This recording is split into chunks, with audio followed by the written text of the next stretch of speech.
The West is none too happy about its relations with states in the Middle East. The feudal regimes there have to make such concessions to the nationalist movements that they become more and more reluctant to supply Britain and the United States with their natural resources and military bases. Therefore, strengthening Israel helps the Western powers maintain equilibrium and stability in the Middle East. Israel is to become the watchdog.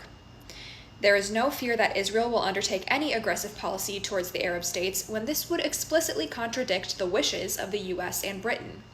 But if for any reason the Western powers should sometimes prefer to close their eyes, Israel could be relied upon to punish one or several neighboring states whose discourtesy to the West went beyond the bounds of permissible.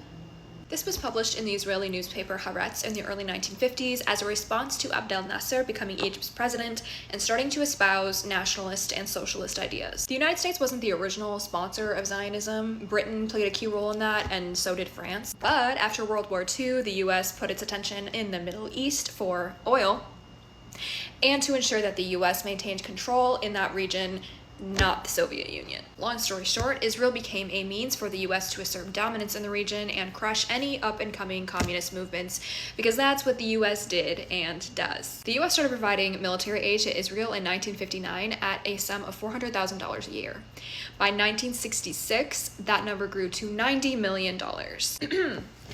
As a spokesperson for the Israeli Foreign Office explained in 1966, the United States has come to the conclusion that it can no longer respond to every incident around the world, that it must rely on a local power, the deterrent of a friendly power, as a first line to stave off America's direct involvement.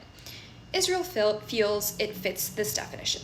So the US and Israel spent time strengthening their partnership to quash any left-wing movements in the Middle East and prop up right-wing regimes. And every time Israel successfully carried out the US's dirty work, it got a cookie in the form of more military aid. Israel also became an arms dealer, providing weaponry to regimes that the US didn't want to put its name anywhere near, even though the US was the one pulling the strings in the global south in an attempt to stop communism. So again, Israel is US's proxy. As we know, our cops train with the IOF, ICE and Border Patrol train with the IOF. They all practice urban warfare tactics that are first trained on Palestinians, and then they make their way to us. And now, July 2026, the House of Representatives has passed the National Defense Authorization Act, in which Section 219 merges the US and Israeli militaries more than ever before. This includes shared research, increased research, merging our data with theirs, merging our military tactics and weaponry and production of arms. One Republican, Thomas Massie, voted against it.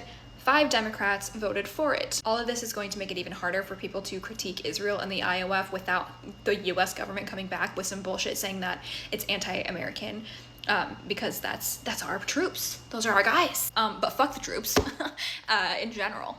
Fuck the US military and Israel. Free Palestine. Israel has no right to exist. Free Palestine as in no two-state solution, as in full land back, and the dissolution of the entire state of Israel. Thank you.